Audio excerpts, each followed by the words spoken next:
আসসালামু আলাইকুম। ইদানিং ফেসবুক ফিডে ইলিশ মাছের আচার বেচা বিক্রির বেশ কিছু বিজ্ঞাপন চোখের সামনে চলে আসছে। ভাবলাম বাসায় একটু ট্রাই করে দেখি। আর ওনারা কিভাবে করে সেটা আমার জানা নাই, তবে আমি আমার মতো করে চেষ্টা করেছি। আর এটা খেতে কেমন সেটা জানতে হলে ভিডিও শেষ পর্যন্ত সাথে থাকতে হবে। একটা ছোট সাইজের ইলিশ মাছ এনে মাথা বাদ দিয়ে ভেতরের ময়লা বের করে খুব ভালোভাবে ধুয়ে প্রথমে যে কাজটা করব সেটা হচ্ছে একটা বেকিং পেপারের মধ্যে এটাকে নিয়ে মুড়ে দিব। এরপর আবার আরেকটা অ্যালুমিনিয়াম ফয়েল দিয়ে এটাকে মুড়িয়ে দেব।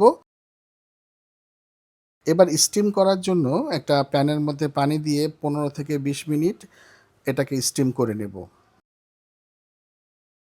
স্টিম করার পর দেখবেন মাছের কিছুটা ঝোল বা রস কাগজের ভেতরে বের হয়ে এসেছে, ওইটা আবার ফেলে দিয়েন না, আলাদা একটা বাটিতে সংরক্ষণ করবেন। এরপর মাছ থেকে মাছের মাংসগুলো ছাড়িয়ে নিতে হবে এবং কাঁটাগুলো ফেলে দিতে হবে। তারপর সবগুলো মাছ বেছে নিয়ে আলাদা করে রাখতে হবে।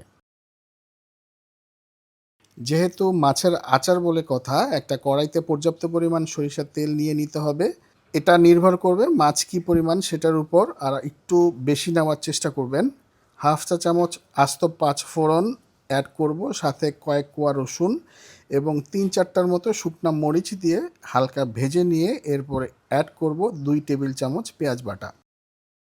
পেঁয়াজটা একটু ভেজে নিয়ে এবার অ্যাড করব হাফ চা চামচ হলুদের গুঁড়া, 1 চা চামচ ধনিয়ার গুঁড়া এবং পছন্দ মতো মরিচের গুঁড়া।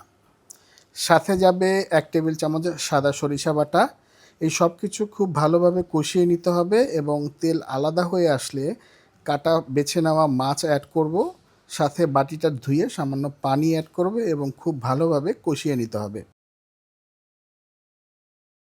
তার আগে টক ভাব আনার জন্য আমি এর মধ্যে তেঁতুলের মার দিয়ে দিচ্ছি আমার পছন্দ মতো। এরপর পরিমাণ মতো লবণ দিয়ে চুলার আঁচটাকে কমিয়ে এটাকে খুব ভালোভাবে রান্না করে নিতে হবে এবং অপেক্ষা করতে হবে তেলগুলো আলাদা হয়ে আসা এবং রঙটা পরিবর্তন হয়ে আসা পর্যন্ত। আর রান্নাটা যখন একেবারে শেষ হয়ে আসবে তখন এর মধ্যে অ্যাড করব হাফ চা চামচ পাঁচফোড়ন গুঁড়া। ব্যাস, ইলিশের আচার তৈরি। আমার পরিবারের যে কয়জন এই আচারটা দিয়ে ভাত খেয়েছি তাদের প্রত্যেকের কাছেই ভালো লেগেছে, তবে আমার কাছে মনে হয়েছে ইলিশের ফ্লেভারটা যতটুকু আসা দরকার ছিল ততটা পাই নাই। তবে এটা খেতে কিন্তু কোনো অবস্থায় খারাপ লাগবে না। যারা ভাতের সাথে আচার খেতে পছন্দ করেন এটা বানিয়ে দেখতে পারেন। আর আপনারা কিভাবে বানান অবশ্যই জানাতে ভুলবেন না। ভালো থাকবেন, ধন্যবাদ।